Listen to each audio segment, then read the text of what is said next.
मत्स्य अवतार भगवान विष्णु की प्रथम अवतार है। मछली के रूप में अवतार लेकर भगवान विष्णु ने एक ऋषि को सब प्रकार के जीव जंतु एकत्रित करने के लिए कहा और पृथ्वी जब जल में डूब रही थी तब मत्स्य अवतार में भगवान ने उस ऋषि की नाव की रक्षा की। इसके पश्चात ब्रह्मा ने पुनः जीवन का निर्माण किया। एक दूसरी मान्यता के अनुसार एक राक्षस ने जब वेदों को चुरा कर सागर की अथाह गहराई में छुपा दिया तब भगवान विष्णु ने मत्स्य रूप धारण करके वेदों को प्राप्त किया और उन्हें पुनः स्थापित किया। मत्स्य अवतार की कथा। एक बार ब्रह्मा जी की असावधानी के कारण एक बहुत बड़े दैत्य ने वेदों को चुरा लिया। उस दैत्य का नाम हयग्रीव था।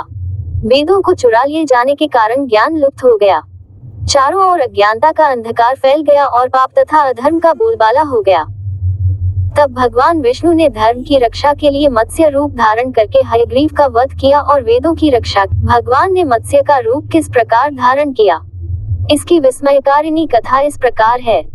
कल्पांत के पूर्व एक पुण्यात्मा राजा तप कर रहा था। राजा का नाम सत्यव्रत था। सत्यव्रत पुण्यात्मा तो था ही, बड़े उदार हृदय का भी था। प्रभात का समय था, सूर्योदय हो चुका था। सत्यव्रत कृतमाला नदी में स्नान कर रहा था। उसने स्नान करने के पश्चात जब तर्पण के लिए अंजलि में जल लिया तो अंजलि में जल के साथ एक छोटी सी मछली भी आ गई। सत्यव्रत ने मछली को नदी के जल में छोड़ दिया। मछली बोली, राजन, जल के बड़े बड़े जीव छोटे छोटे जीवों को मारकर खा जाते हैं। अवश्य कोई बड़ा जीव मुझे भी मारकर खा जाएगा। कृपा करके मेरे प्राणों की रक्षा की। सत्यव्रत के हृदय में दया उत्पन्न हो उठी। उसने मछली को जल से भरे हुए अपने कमंडलू में डाल लिया। तभी एक आश्चर्यजनक घटना घटी। एक रात में मछली का शरीर इतना बढ़ गया कि कमंडलू उसके रहने के लिए छोटा पड़ने लगा। दूसरे दिन मछली सत्यव्रत से बोली, राजन, मेरे रहने के लिए कोई दूसरा स्थान ढूंढिए, क्योंकि मेरा शरीर बढ़ गया है। मुझे घूमने फिरने में बड़ा कष्ट होता है। सत्यव्रत ने मछली को कमंडलू से निकालकर पानी से भरे हुए मटके में रख दिया। यहाँ भी मछली का शरीर रात भर में ही मटके में इतना बढ़ गया कि मटका भी उसके रहने के लिए छोटा पड़ गया।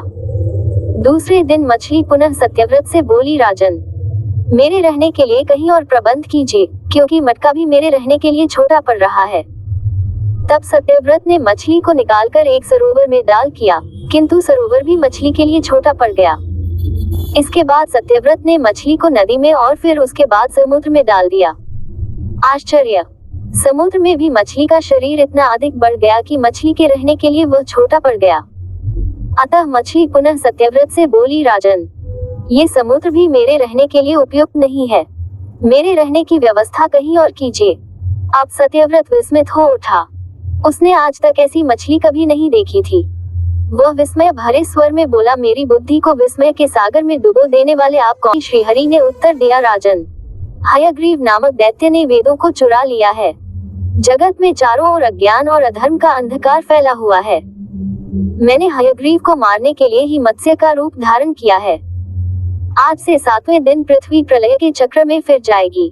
समुद्र उमड़ उठेगा, भयानक वृष्टि होगी, सारी पृथ्वी पानी में डूब जाएगी। जल के अतिरिक्त कहीं कुछ भी दृष्टिगोचर नहीं होगा। आपके पास एक नाव पहुंचेगी। आप सभी अनाजों और औषधियों के बीजों को लेकर सप्त ऋषियों के साथ नाव पर बैठ जाएगा। मैं उसी समय आपको पुनः दिखाई पड़ूंगा और आपको आत्म तत्व का ज्ञान प्रदान करूंगा। सत्यव्रत उसी दिन से हरि का स्मरण करते हुए प्रलय की प्रतीक्षा करने लगे। दिन प्रलय का दृश्य उपस्थित हो समुद्र भी उमड़कर अपनी सीमाओं से बाहर बहने लगा। भयानक वृष्टि होने लगी। थोड़ी ही देर में सारी पृथ्वी पर जल ही जल हो गया। संपूर्ण पृथ्वी जल में समा गई। उसी समय एक नाव दिखाई पड़ी। सत्यव्रत सप्त ऋषियों के साथ उस नाव पर बैठ गए। उन्होंने नाव के ऊपर संपूर्ण अनाजों और औषधियों के बीज भी भर लिए। नाव प्रलय के सागर में तैरने लगी। प्रलय के उस सागर में उस नाव के अतिरिक्त कहीं भी कुछ भी नहीं दिखाई दे रहा था। सहसा मत्स्य रूपी भगवान प्रलय के सागर में दिखाई पड़े। सत्यव्रत और सप्त ऋषि गण मत्स्य रूपी भगवान की प्रार्थना करने लगे। भगवान से आत्मज्ञान पाकर सत्यव्रत का जीवन धन्य हो उठा। वे जीते जी ही जीवन मुक्त हो गए। प्रलय का प्रकोप शांत होने पर मत्स्य रूपी भगवान ने हयग्रीव को मारकर उससे वेद छीन लिए। भगवान ने ब्रह्मा जी को पुनः वेद दे दिए।